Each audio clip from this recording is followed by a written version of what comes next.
जय माता दी फ्रेंड्स मेरी आज के इस वीडियो के माध्यम से आप लोग जानेंगे कि गुप्त नवरात्रे क्या होते हैं, क्यों मनाए जाते हैं, कैसे मनाए जाते हैं, इन नवरात्रों में क्या करना चाहिए, क्या नहीं करना चाहिए और गुप्त नवरात्रे प्रत्यक्ष नवरात्रों से अलग कैसे होते हैं।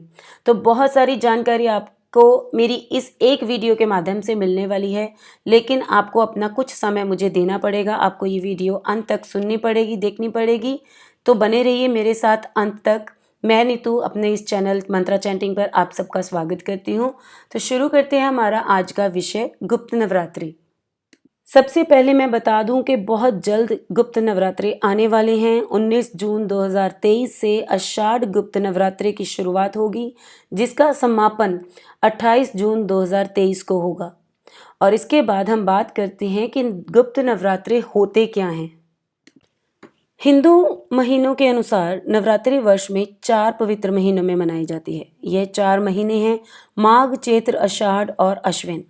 चैत्र माह की नवरात्रि को बड़ी या वसंत नवरात्रि और अश्विन माह की नवरात्रि को छोटी नवरात्रि या शारदीय नवरात्रि कहते हैं। दोनों के बीच 6 महीनों की दूरी होती है।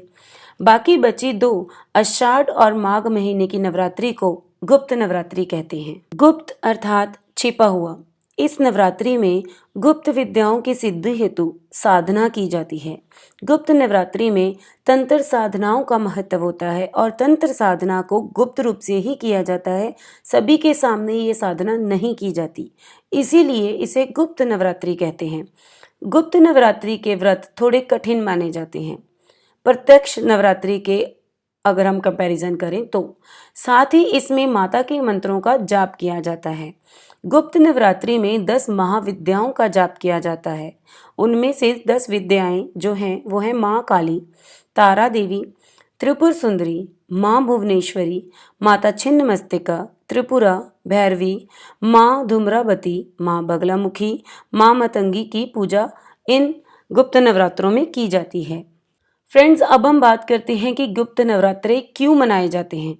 बसंत और शारदीय नवरात्रि गृहस्थों और सामान्य जनों के लिए होती है, परंतु जो गुप्त नवरात्रि होते हैं वह संतों और साधकों के लिए हैं। यह साधना की नवरात्रि है, उत्सव की नहीं। इसलिए इनमें खास तरह की पूजा और साधना का महत्व होता है। यह नवरात्रि विशेष कामना हेतु तंत्र मंत्र की सिद्धि के लिए होती है। गुप्त नवरात्रि में विशेष पूजा से कई प्रकार के दुखों से मुक्ति पाई जा सकती है। अघोर तांत्रिक लोग गुप्त नवरात्रों में महाविद्याओं को सिद्ध करने के लिए उपासना करते हैं। यह नवरात्रि मोक्ष की कामना से भी की जाती है। अब हम बात करेंगे कि सामान्य जन होने पर, जैसे हमने अगर कोई तांत्रिक विद्या पर सिद्धि हासिल नहीं करनी लेकिन हम माँ का पूजन करना चाहते हैं, तो आप गुप्त नवरात्रों में माँ की पूजा किस विधि से कर सकते हैं। गुप्त नवरात्रि में घट स्थापना उसी तरह से की जाती है जिस तरह से चैत्र और शारदीय नवरात्रों में की जाती है। इन 9 दिनों में सुबह शाम माँ दुर्गा की पूरी श्रद्धा के साथ पूजा की जाती है। साथ ही लौंग और बताशे का भोग जरूर लगाना चाहिए। साथ ही आप माँ को श्रृंगार का सामान भी अर्पित कर सकते हैं। इस दौरान दुर्गा सप्तशती का पाठ जरूर करें। इन 9 दिनों में माँ को आक, मदार, दूब और तुलसी बिल्कुल भी नहीं चढ़ानी चाहिए। साथ में दोस्तों एक और काम जो कि आप हर दिन 9 दिनों तक लगातार कर सकते हैं, वह है अर्गला माँ का स्तोत्र। जी दोस्तों, आप 9 दिन लगातार अगर आप अपनी कोई मनोकामना पूर्ण करना चाहते हैं तो आप इन गुप्त नवरात्रों में रोज कालिका माँ का स्तोत्र, दुर्गा कवच या फिर अर्गला स्तोत्र का पाठ जरूर करें। दोस्तों, अब हम बात करेंगे कि गुप्त नवरात्रि प्रत्यक्ष नवरात्रों से कैसे भिन्न है। नंबर 1, चैत्र और अश्विनी महीने में पड़ने वाली नवरात्रि को परगट, उदय, प्रमुख या प्रत्यक्ष नवरात्रि के नाम से जाना जाता है। वहीं माघ और आषाढ़ महीने में पड़ने वाली नवरात्रि को गुप्त नवरात्रि के रूप में जाना जाता है। नंबर 2, प्रत्यक्ष नवरात्रि में नवदुर्गा की पूजा होती है, परंतु गुप्त नवरात्रि में 10 महाविद्याओं की पूजा होती है। नंबर 3, प्रत्यक्ष नवरात्रि में सात्विक साधना, नृत्य और उत्सव मनाया जाता है, जबकि गुप्त नवरात्रि में तांत्रिक साधना और कठिन व्रत का महत्व है। नंबर 4, प्रत्यक्ष नवरात्रि को सांसारिक इच्छाओं की पूर्ति हेतु मनाया जाता है, जबकि गुप्त नवरात्रि को आध्यात्मिक इच्छाओं की पूर्ति, सिद्धि और मोक्ष के लिए मनाया जाता है।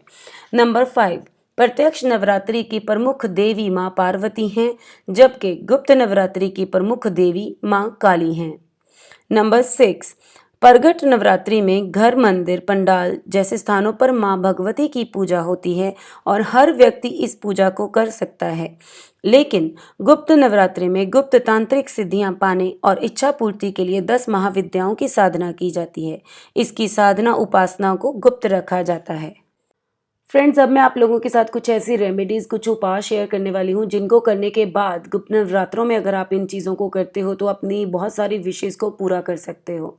तो चलिए स्टार्ट करते हैं। नंबर 1, अगर आप अपनी प्रोफेशनल लाइफ में तरक्की पाना चाहते हैं, कोई जॉब पाना चाहते हैं, तो गुप्त नवरात्रि के दौरान रात में माँ दुर्गा के सामने घी का दिया ज़रूर लगाएं और उसके बाद माँ को 9 बताशे और 9 लौंग अर्पित करें। इससे माँ दुर्गा को बहुत खुशी मिलती है, प्रसन्नता मिलती है और आपके तरक्की के रास्ते खुलते हैं। नंबर 2, यदि आपके परिवार में कोई सदस्य बीमार रहता है तो गुप्त नवरात्रि के दौरान माँ दुर्गा को लाल रंग के फूल अर्पित करें। साथ ही ओम क्रीम कालिकाय नमः मंत्र का जाप करें। मान्यता है ऐसा करने से बीमारियों से जल्द ही राहत मिलने लगती है। शास्त्रों के अनुसार धन संपत्ति और समृद्धि के लिए भी गुप्त नवरात्रि के 9 दिन बेहद खास माने जाते हैं। इस दौरान घर में चांदी या सोने का सिक्का खरीद कर जरूर लाएं। ऐसा करने से बरकत आती है। साथ ही माँ लक्ष्मी प्रसन्न होकर सभी मनोकामनाएं पूर्ण करती हैं। नंबर 4, विवाह संबंधी समस्याओं को दूर करने के लिए गुप्त नवरात्रि में माँ दुर्गा के सामने घी का दिया जलाएं। साथ ही उन्हें हर रोज़ हर रात को लाल फूलों की माला चढ़ाएं। ऐसा करने में विवाह संबंधित सारी समस्याएं दूर हो जाती हैं।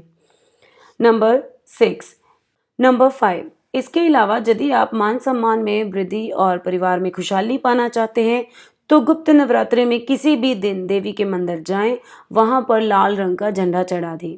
इससे माता रानी बहुत प्रसन्न होगी और आपकी सारी मनोकामनाएं पूर्ण होंगी। अब दोस्तों, अगर आप अपनी विशेष को पूरा करने के लिए या फिर किसी भी सिद्धि को हासिल करने के लिए कोई मंत्र का जाप कर रहे हैं या किसी भी तरीके से इन गुप्त नवरात्रों में माँ का पूजन कर रहे हैं तो आपको कुछ बातों का ध्यान रखना है। अब मैं आपसे कुछ ऐसी बातें शेयर करने वाली हूँ जो आपने इन गुप्त नवरात्रों में बिल्कुल भी नहीं करनी अगर आप किसी भी मंत्र का जाप कर रहे हैं या फिर आप 9 दिनों के लिए माँ का पूजन कर रहे हैं। नंबर 1, आपको इन 9 दिनों में अपने बाल या नाखून नहीं काटने हैं। नंबर 2, आपको 9 दिनों तक सात्विक भोजन खाना है, कोई भी तामसिक भोजन आप नहीं खाएंगे। नंबर 3, आपको इन दिनों में अपने ब्रह्मचर्य का पालन करना है। नंबर 4, आपको गुप्त नवरात्रि में चमड़े से बनी किसी भी चीज़ का इस्तेमाल नहीं करना है। तो फ्रेंड्स, उम्मीद करती हूँ आज जो भी गुप्त नवरात्रों के ऊपर मैंने आप लोगों को जानकारी दी वो आपको अच्छी लगी होगी। अगर आपने वीडियो को लाइक किया, शेयर किया और मेरे चैनल को सब्सक्राइब किया तो मेरे को बहुत एनकरेजमेंट मिलेगी आपके लिए एक और ऐसी ही वीडियो बनाने के लिए, बहुत सारा कंटेंट आप लोगों के लिए लेके आने के लिए। तो दोस्तों, फिर मिलते हैं एक और नई वीडियो के साथ। तब तक जय माता दी।